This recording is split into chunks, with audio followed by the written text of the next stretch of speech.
भी का कुछ भर्तियों को लेकर के महत्वपूर्ण अपडेट है।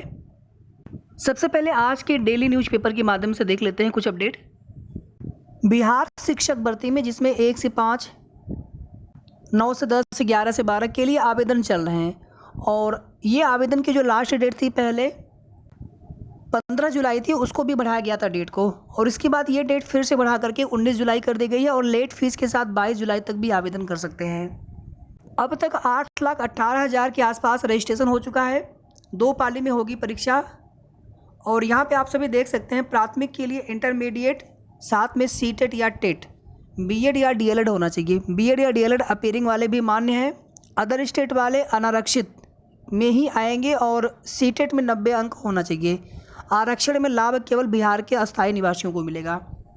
माध्यमिक और उच्च माध्यमिक में स्नातकोत्तर, माध्यमिक में और स्नातकोत्तर और उच्च माध्यमिक में स्नातकोत्तर, माध्यमिक में स्नातक, माफ़ी चाहूँगा, माध्यमिक में स्नातक हो गया और उच्च माध्यमिक में स्नातकोत्तर।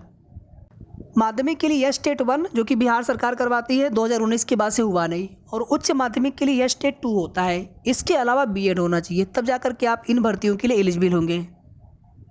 ये परीक्षा बीपीएससी करवा रही है पहली बार। 12 जुलाई, 13 जुलाई के बाद 15 जुलाई को भी नियुक्ति पत्र वितरण समारोह किया गया है मुख्यमंत्री जी के द्वारा, और कल के समारोह कार्यक्रम में ही मुख्यमंत्री जी की तरफ से ये बात कही गई थी कि आज किसी भी विभाग की नियुक्ति प्रक्रिया न्यायालय में लंबित नहीं है। ये नियुक्ति पत्र वितरण समारोह हुआ था 15 जुलाई, आप यहाँ पे देख सकते हैं। 66 समीक्षा अधिकारी, सहायक समीक्षा अधिकारी, उत्तर प्रदेश राजस्व परिषद। इसके पहले भी बांटा गया था आरओ में, सचिवालय वाले में। 204 अनुदेशक प्राविधिक शिक्षा विभाग और 130 कनिष्ठ सहायक लोक निर्माण विभाग। एक अपडेट यहाँ पर और दी गई है कि जल्द होगी आरओ की भर्ती। यूपीएससी को कई माह पहले मिल चुका है रिक्त पदों का अधियाचन। इसमें देखिए समकक्ष अर्हता का विवाद है, जिसका निर्धारण न हो पाने की वजह से भर्ती प्रक्रिया में देरी हो रही थी और लोक सेवा आयोग की तरफ से कई बार पत्र लिखा गया है शासन को, और अब जानकारी ये मिल रही है कि शासन स्तर से अर्हता से संबंधित जो फाइल है वो तैयार कर ली गई है और जल्द ही शासन की ओर से स्थिति स्पष्ट की जा सकती है। आयोग को भी शासन स्तर से हरी झंडी मिलने की उम्मीद है। अगर देखा जाए यूपी में तो पीसीएस के बाद अभ्यर्थियों के लिए सेकेंड वरीयता इसी को दी जाती है, आरओ भर्ती की। यानी अगर जिनका पीसीएस में नहीं हो पाता तो फिर इसमें वो प्रयास करते हैं कि कम से कम इसमें हो जाए हमारा सिलेक्शन।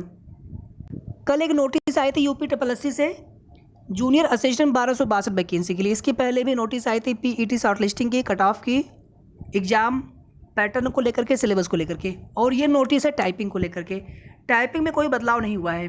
हिंदी में 25 शब्द प्रति मिनट और अंग्रेजी में 30 शब्द प्रति मिनट की न्यूनतम गति होना आवश्यक है।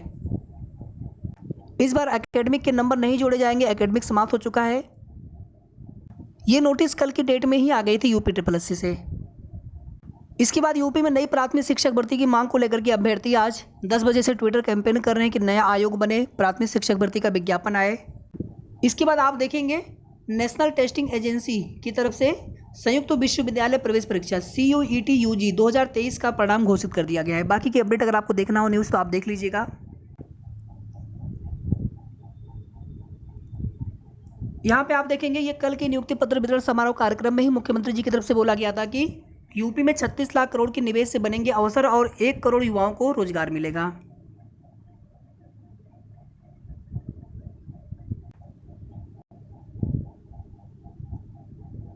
यहाँ पर एक अपडेट और देख लीजिएगा। हालांकि ये कल के न्यूज़पेपर में दिया गया था, लेकिन आप सभी को बताने में छूट गया था, बता नहीं पाए थे। इसे आप देख लीजिएगा। यूपी पुलिस कांस्टेबल की भर्ती का नोटिफिकेशन आने वाला है 52,699 पदों पर।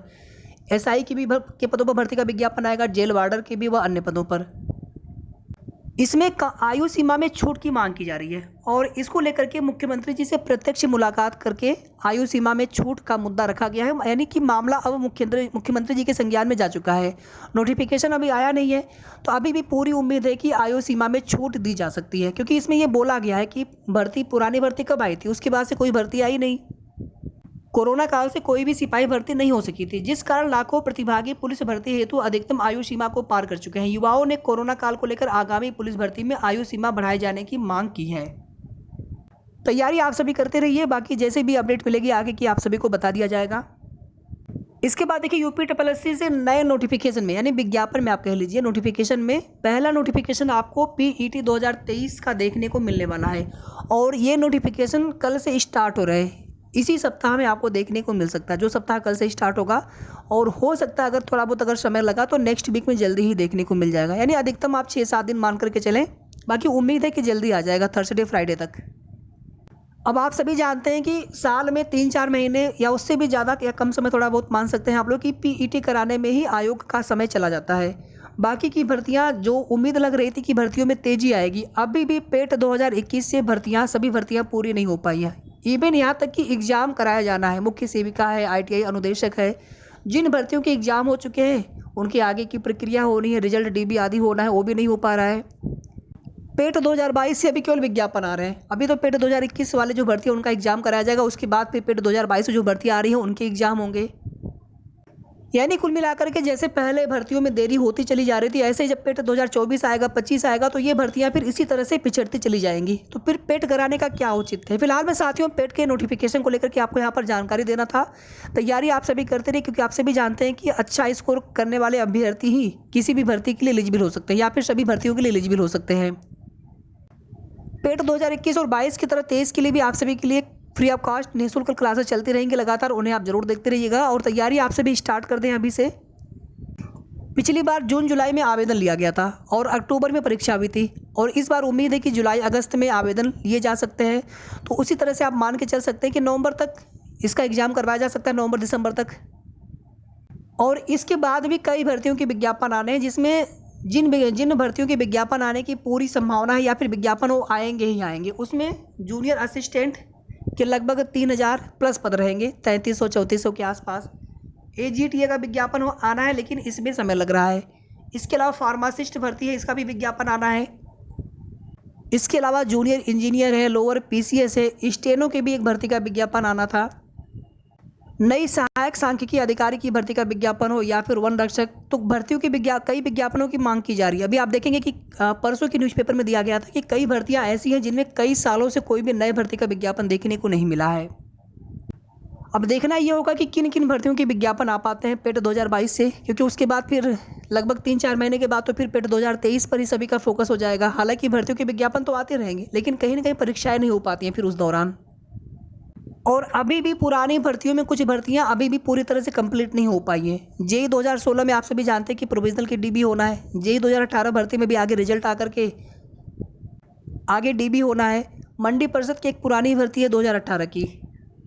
कंबाइंड टेक्निकल की भर्ती है, भी उसका रिजल्ट आना है, ये भी पुरानी भर्ती है। ASO जिसका रिजल्ट आना है आगे DB के बाद, इसी तरह से बोरिंग टेक्नीशियन का DB के बाद रिजल्ट आना है। ये सभी की सभी पुरानी भर्तियाँ हैं।